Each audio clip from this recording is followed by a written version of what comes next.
The Human Being's True Home. BD number 9009. July 6, 1965. Do not be offended if my word is also rejected as incorrect, because pure truth can only emanate from me myself.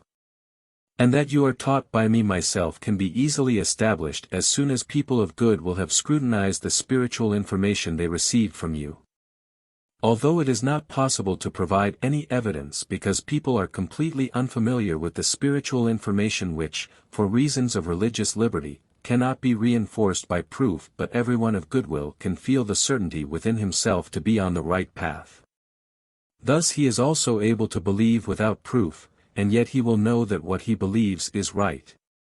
However, this world and the spiritual kingdom are two entirely different realms which are only connected to each other through faith.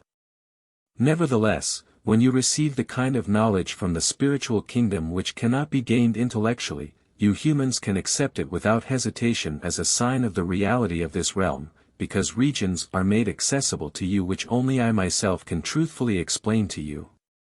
Hence it is not a sign of a keen intellect if a person wants to deny this kingdom just because he himself does not know anything about it.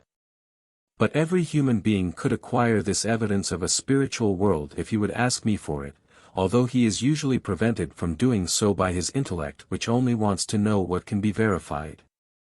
And therefore he cannot go beyond the boundaries of his intellect, he creates his own limitations, namely by his unbelief which prevents him to think about anything beyond the earthly realm, to seriously think about problems which cannot be solved, in order to then ask the Creator himself for an explanation.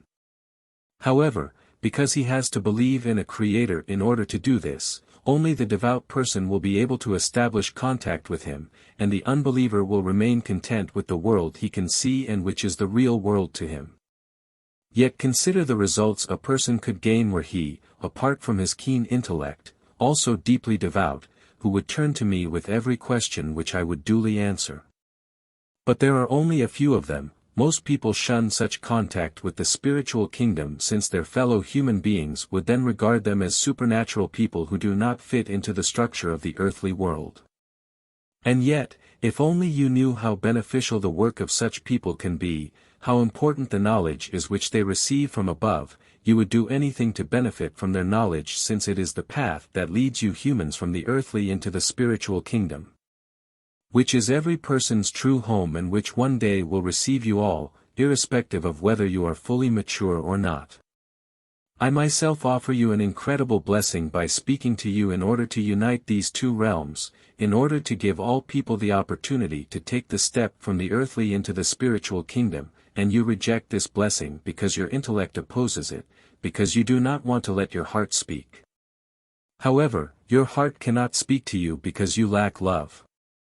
For this reason you are constantly reminded to love, because only your love for me and your fellow human being can soften your heart and you become more willing to listen to me.